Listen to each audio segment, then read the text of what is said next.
And now we're going to learn about Shmuel's answer here on the top of Daf Nun Vav Amud Beis. Kisha, right? The mocher is nowhere to be found. And Lokeh can't be tovea him that he give him back the most that he paid to him for the behemoth. So the Gemara asks, Taima de Barach Holo Bar Kansinon Lemocher. So now we have to understand, why is the mocher more guilty than the Lokeach? Why are we kones dafka the mocher? V'nikne say Lokeach. And the knas on the Lokeach should be that we machal the most in the hands of the mocher on mos shebiyodo. In other words, Lokeach has to be mafresh his mos. And that's what we did when the mocher was boreach. And the Gemara answers, Lav Akbar Ganov Elachor Ganov. It's not the Akbar who stole the bread in this mashal, but rather the Char, meaning if he hadn't had a Char to hide into, then he wouldn't have stolen. Frek the Gemara vi lo Akbar Achura Maika Ovid. You now are saying with this mashal that if not for the mocher who agreed to sell to the Lokeach Tmuras Mos Meiser, then the Lokeach would not be able to buy it. Yeah, but let's look at it from the other perspective. For example, in the case of the Mashal of the Akbar, okay, you have a Chor, but it was the Akbar who stole whatever he stole and brought it to the Chor. So it's the Akbar who's the Ganav, not the Chor. And here also, if not for the mocher, there was no one to sell this behema tmuras mos ma'aser sheni. And the Gemara says, "Mistabra kol heicha de ika isura hasam kansinon." It's Lokeach who is more logically subject to the knas, because he has the Isur in his hands. The most Ma'aser Sheni Shalonis Chalu are now in the hands of the Mocher, and the Mocher is in front of us. It's not a case of Barach. So therefore, the Mocher is holding on to the most Ma'aser Sheni Shalonis Chalu, and therefore Konsim also, he's worthy of the Knas to return the most to the Lokeach. Lokeach in turn will return the behemoth to the mocher.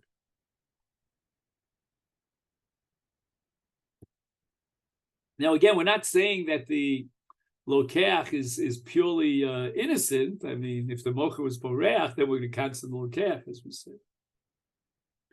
And this brings us up to the Mishnah here on Daf Nun Vav Amud Beis, the Mishnah of Isurei Hano.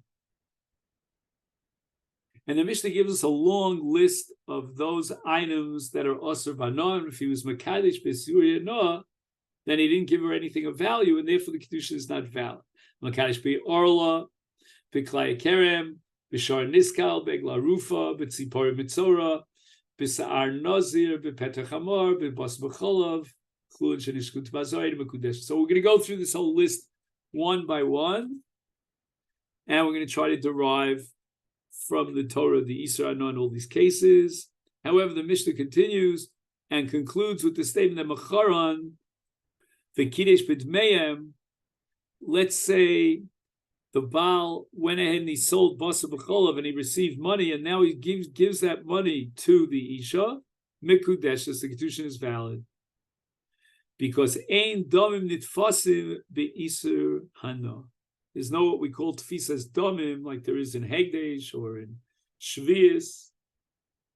The Gemara asks the Orla Minolan, what's the source in the Torah that Orla is also Hana? The sign you learned in a Brisa, it says in Parshas Kiddushin v'chisavo el ha'aretz unutatem kol eitz machav araltam or loso es periyo sholoshanim yelochem arelim lo yeyochem ein li elo isra achila hana minayin shelo yehena minenu. And the Brisa gives a whole bunch of examples of being nena me orla. For example, shelo yitzba bo. that klipe egozim can be made into a dye, v'lo yadlipo, or shemen shel zeisei orla can be oil, and it can be madlik as haner. How do we know that's also included? Talmud lomar varaltem orloso.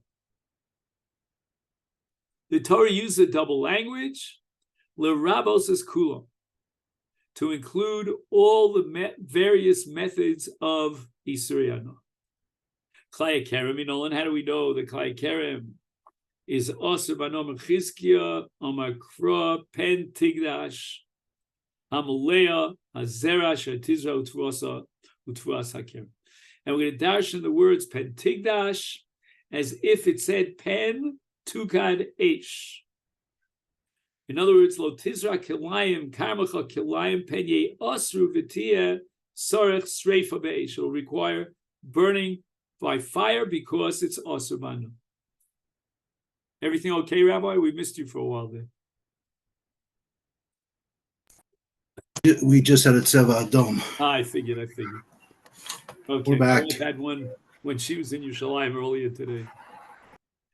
So we're now on Daf Nun Vavam and Beis, and we're up to Rav Ashi Omar, and we're trying to derive from the Torah that Klaya Kerem are Osur Ba'ano. And if you see a Tosas Dibra Maskal Mistabra, and you move your hand 2 lines below that, Rav Ashi Omar, Pen Yeh Kodesh. When the pasuk says Pen Tigdash, it means you're not allowed to put seeds of Tvua into a kerem, Pen Yeh Kodesh. Now the word Kodesh here means Osir Ba'ano. So the Gemara rejects Rav Ashi. Ma Kodesh, how far are you going to go by assuming that Pen Tigdash postulates a hekesh, an equation between Kilayim and Kodesh, and something that's Kodesh? Is Tofis as Damav. In Hegdesh, we have Allah of Tfisas Domin. And therefore, V'yotze L'chulin, that if you sell Hegdesh, then the object goes L'chulin and the money becomes Kodesh. Af Kilaya Kerem, Tofis Damav. If you were to sell Kilayim, would it mean that the Isur Kodesh of Kilayim is gone, and the money now takes on the Isur Ana of the Kilayim? And Kilayim is Yotzi L'chulin. That's not so. We know that that's not true.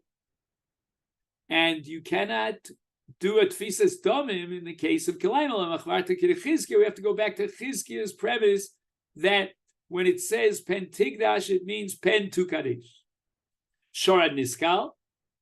Minayin, how do we know that a Shorad Niskal is Osir Ba'ano? And we'll see that we're talking about a live Shorad Niskal before it got the Skila, but there was already a Gemar Din. So it's not Nevela. V'sanya Mimashma Shenema. From the Pasuk Mishpatim, it says that if a shor was nogeach, a person, a man or a woman, and the person never died, sakol yisakel hashor. We have to stone the shor, the murderous shor. Eni odea shenevelahi. Do I need a pasuk to tell me that a shor niskal after skila is aser b'achila? It's nevela. There was no shchita kshera. Unevela asur b'achila. Torah says Losochlu called Nevela. Is my time lomer lo yeachel es pesaro? So why did the Torah say that you don't eat the flesh of a dead shar niskal? Magid lecha. Why did the Torah feel it necessary to add that? Shim shchato liacha shenigmar dino asa b'achila. In other words, it's not Nevela. It was after Gemar Din. He shechted the animal kosher v'yosher, and there was no skila, there was shchita. And the Torah says, nevertheless, lo yeachel es besara. So this proves that shar niskal is also b'achila. Frek the Gemara about no minayin. We want to know why is shar niskal How do we derive that a shar niskal is also not only by achila but even by notam and lomu bal ashar naki? My mashma. Shimon ben Zoma Omer Ka'adam Sha'omer L'Chavero Yatza Ploni Naki Min Achasav Ve'ein B'Manoah Shel Klum. Naki means he has no value left in that possession, which means it's Aser Ba'no. And if I'm not mistaken, this entire sugya is a grafted sugya from Masechet Pesachim.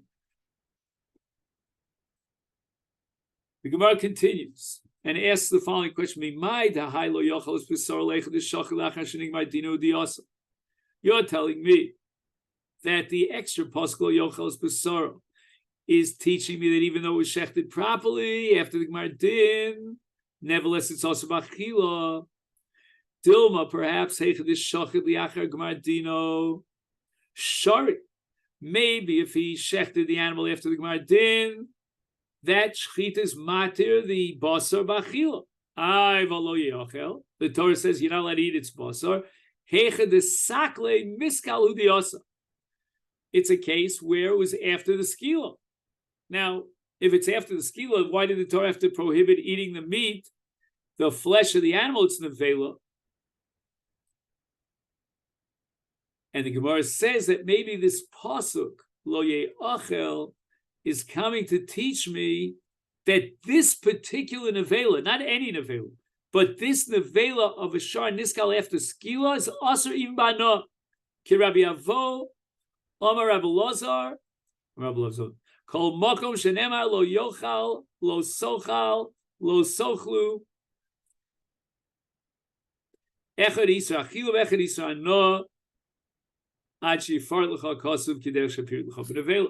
So the Torah went out of its way to be matu nevela bit hana, like gerasher b'sharecha titnenu achola, o machal l'nachar, to teach me that with the exception of nevela, whenever the Torah prohibits achila, hana is included. So therefore, if the shar niskal would be treated as nevela, it'd be mutar b'hana, because the Torah says regarding nevela, gerasher b'sharecha, etc. But now that the Torah says lo yochel es besaro, according to the principle of Rabbi Avo, it includes an Isra Hana. So therefore, shar niskal lo yochel es besaro is also Hana. So now we have a difficulty, because how did the Bryson know that if he shechted the shar niskal after Gemar Din, the animal's flesh is also b'achila? How do you know that? Maybe the pasuk lo yochel b'saro is referring to after skila.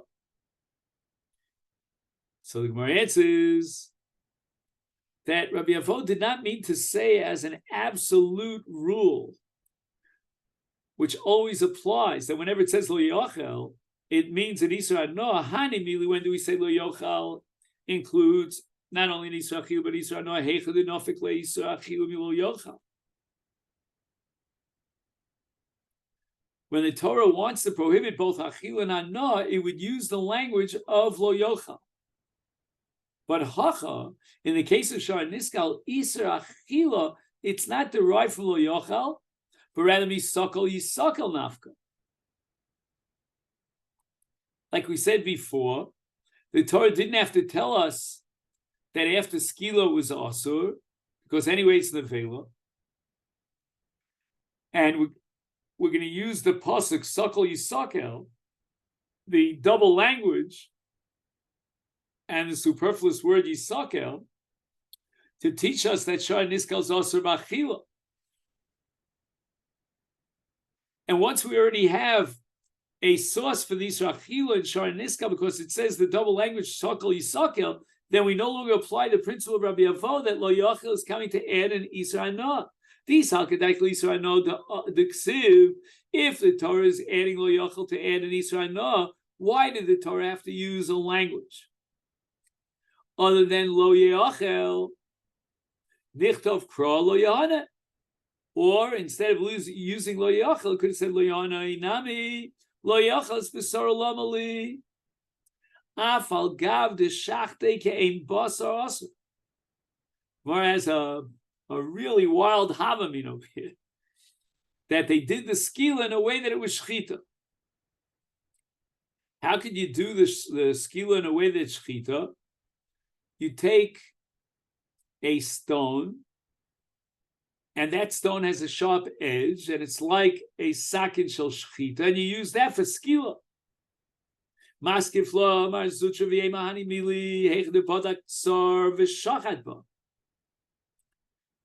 do we say that the Pascal Yochel is coming to teach me that even if he shechted the shard, it's also b'achila? That's only in a case where he checked the stone to make sure that it was smooth and sharp, and therefore it's ksher as a sakin l'shchita v'shachad bo. The michsek is skila, and it could substitute for skila. It's similar enough to skila. Only in that case the Torah say lo yochal, because as far as the general iser of nevela, we would know to prohibit this shar because the skila was shchita, and therefore it's not also b'achila as nevela. Well, shachti b'sakin. But if he took a knife and he shechted the shar, so it's not ke'ein what? Ke'ein skila. Well, there should be no iser achila because it's not nevela and it's not skila. So how did the Brisa know to be mechadesh that even shchita kshera b'sakin is subject to the iser of lo yochel? And the shor is now also b'achila. The Gemara rejects it. Midi sakin doraisa ksiv. Where does it say in the parsha of shchita that there's a separate halacha of sakin? The Torah never required a sakin for shchita. That's a misnomer. The old Tanya, and furthermore, bakol shofted bein b'tzar, bein b'zchuchis, bein b'krumis shel kana. Any sharp object can be used as a replacement for a sakin for the purpose of shchita. So therefore, we have no choice but to assume that when the Torah prohibited a shar that was shechted before its gemar din, that means even if it was shechted with a sakin. And therefore, we cannot interpret it as if the Torah didn't prohibit it unless he shechted it with a tsar. Gemara now asks the following question: now that we're activating the principle of Rabbi Avo, that when the Torah says lo yochel, it comes to include not just an isra achila but an isra no, is high balashar naki lamai also. We use the pasuk balashar naki min achasav to derive the principle of isra no, but now we no longer need that pasuk. And the Gemara answers we need it for another reason. Lanos oro, that or is not basa. And when the Torah says lo yochel b'saro ksiv, it's only basar also. But the oro mutter, and therefore balashar naki comes to teach me that the entire shar is naki, is aser b'na, even the or. Frekti gemara lahanech tanoi the mafki le hai balashar naki lechatzi kofer. If a shar tam kills a person, then he pays chatzi kofer. The owner of the shar has to pay half the value of the dead person. But in the case of a shar and niskal,